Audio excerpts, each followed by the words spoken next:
business often is recurring revenue. Not how many people you sold an insurance policy to, but how does your business make money over time? And the best renewals currently in the industry, trail commissions that pay, are being paid on assets under management. And the more assets under management you have, the more recurring revenue you have, the more value your business is worth. So at some point in time, if you want to sell your business as an insurance agent, if you have recurring revenue, your business could potentially be worth more. So I think that's the other reason to look at a securities-based platform versus just selling insurance products. Fantastic. Now, most of my listeners like to find out who they're listening to, a little bit more about them personally. So we're going to start to talk a little personal, and I'll probably find out things I haven't found out in 50 years. We'll just tell the folks I'm your dad. So I wasn't going to tell them. I think we should anyhow, for full disclosure. Now, my first question I'm going to ask you is one that you asked me about 20 years ago, sitting at the dinner table. I'm going to ask you the same thing, because you never told me. Do you crumple or fold your toilet paper? I'm a folder. You're a folder. Did I catch you off guard, I hope? Yes, very good question. Good. Tell me, Mark, about the relations you have with the people you work with. Your employees, primarily. Sure. So we have 118 employees. Unfortunately, the higher up you get and the more employees that you employ, the tougher it is to get to know everyone. I pride myself on at least knowing a little bit about every employee. About every 2 weeks, I take 3 to 4 employees to lunch. Again, it's almost every week. I attempt to do that when I'm in town, and it's literally just an opportunity for me to get to know someone on a very casual basis, a little bit more about them. So I'd probably say for 75 or 80% of our employees, I know where they live, I know about their significant others, about their children, maybe about some of their hobbies.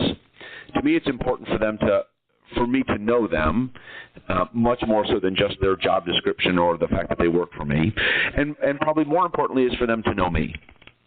I think it's important to know your employees. I take a lot of pride in spending time with our employees. We do a lot for our employees on an annual basis.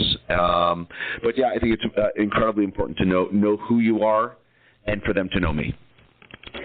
What project would you consider your most significant career accomplishment to date?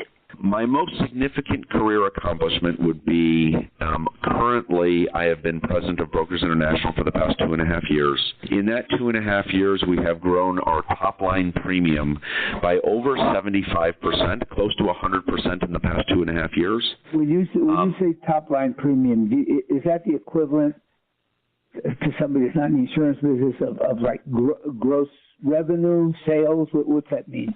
Gross sales. Yep. So if I look at the total amount of business we have sold, our gross sales number has grown by just about 100% in the past 2.5 years.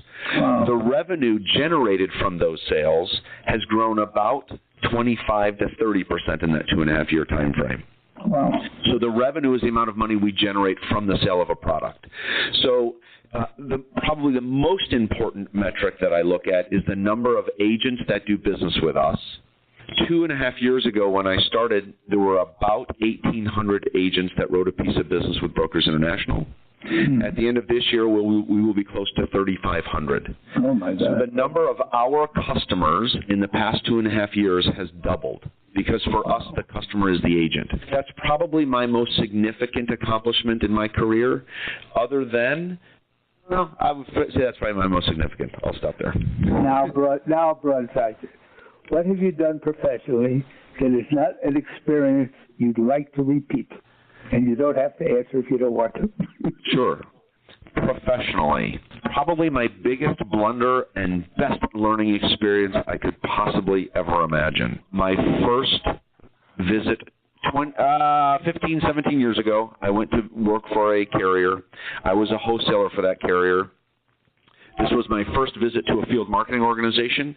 I went to lunch with that person, and they weren't doing a lot of business with our company. And I literally asked them, why would they want to continue being appointed with the company? Probably my biggest mistake, because I got my head handed to me at that meeting, not fully understanding why the business and the business of the marketing organization.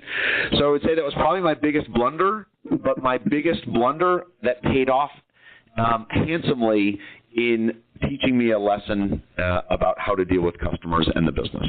Fantastic. What is something you'd be happy doing every single day for the rest of your career?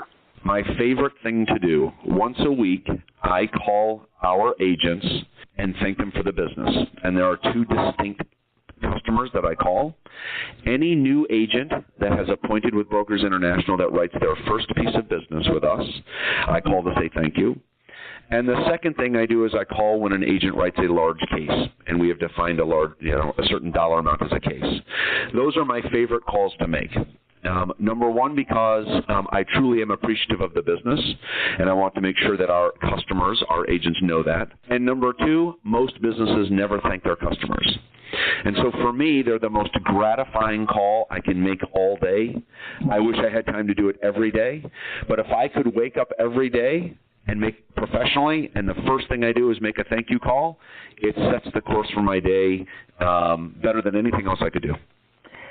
Can you ever see yourself for the rest of your career one day not doing that? Is there any reason that you would not do that? I don't think so. I think it means something when the person at the top of the organization is reaching out to a customer. So I can't ever imagine a day I'm not thanking someone for the business that they do at Brokers International or at any business that I would be at. Unfortunately, sometimes the time gets in the way and you do less of it. But I could ever imagine a time where I'm not thanking someone for doing business with the business I'm in.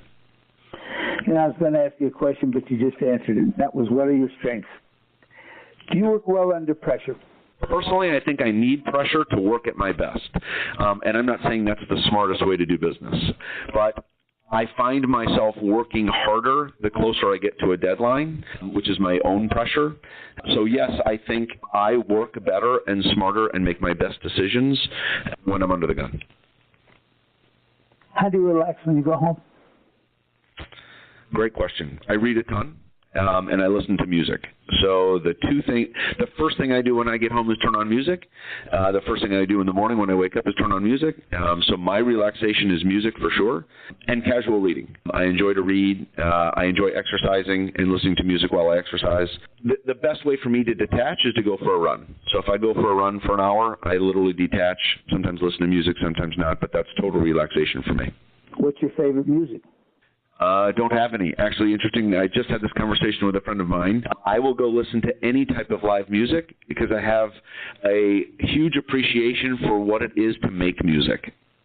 So I'm not sure I have a genre that I like more than others. I just enjoy watching someone make music.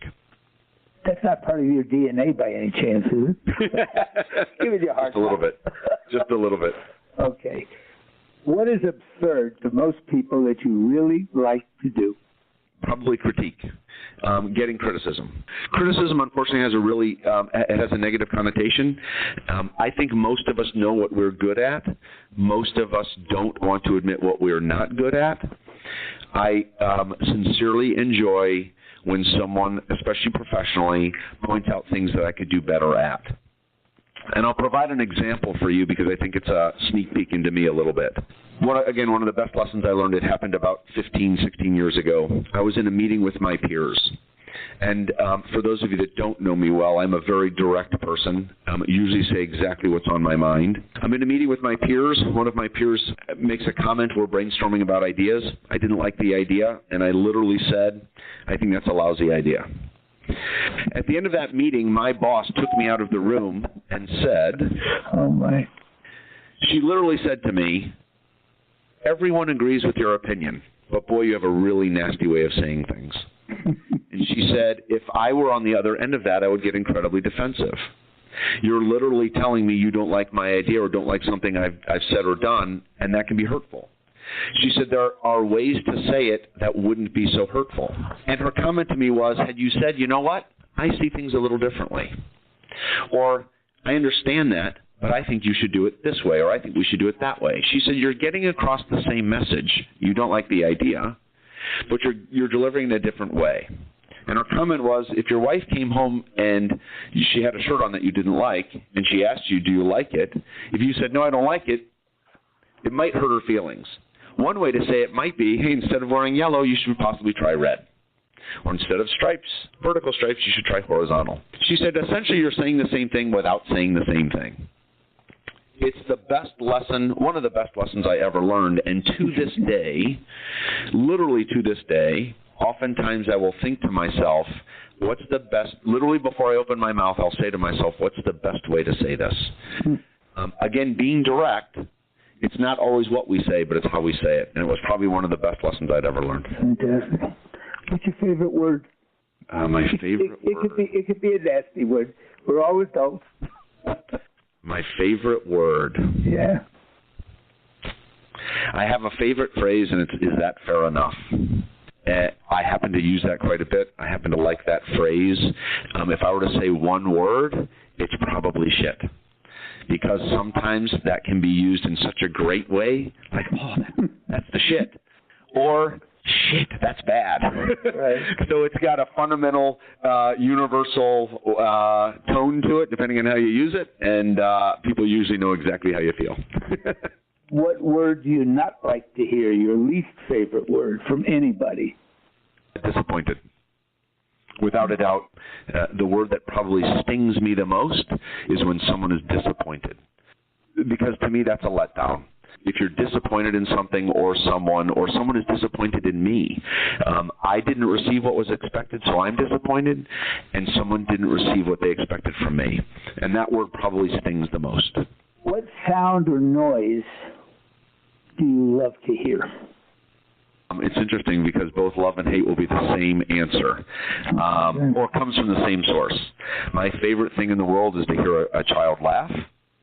I love laughter, and to hear a child laugh, it's this unbridled, just innocent, just joy. So I love to hear a child laugh, or I love laughter in general. And I would submit that the worst sound, and I travel a ton, is a crying baby. That was the next question, of course. That's got to be the most irritating, under the skin noise you could possibly hear is a screaming baby. If money was not an object, and time was not an object, and your health was not an object, what profession would you like to attempt that you haven't done? I would love to be a car mechanic. I love working with my hands, and it's one of the few things that I'll answer this way. I sometimes can't see the end result of what I do. Our agents help lots of people, and I'm very proud of the work that an insurance agent does for his consumer, but I don't necessarily see that in the position I'm in. There's something about building something or creating something or fixing something with your hands that gives you such satisfaction. And I love cars, and had I do it all over again, or would I try this at some point in time, I'd love to be a mechanic. Actually, on a personal note, Mother and I talk about that every day, and I say the same thing every day. So that's the DNA also. Yep. What would you like to hear in heaven about you? One sentence. So written on my tombstone, probably... No, not on your tombstone. In heaven. That Mark treated people fairly. Fine. Man of integrity. What secret talent do you have that nobody knows about? I can juggle. Oh, can you really? Hey, folks, I'm finding out all kinds of things I didn't know. What's the best compliment you ever got? And then I want to hear the worst. I'm a true friend. When someone's in a pickle, a real pickle, and they need someone to help them, that I'm there for them. That's probably one of the greatest compliments I could get, or I've gotten.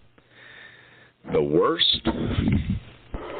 Which wouldn't be a compliment, of course, but it just spat at you, if you will, other than the time that lady told you what you weren't saying right. Yeah. again, I'll go back to the disappointment. At some point in my career, unfortunately, I've had to let a few people go from a various position or a company.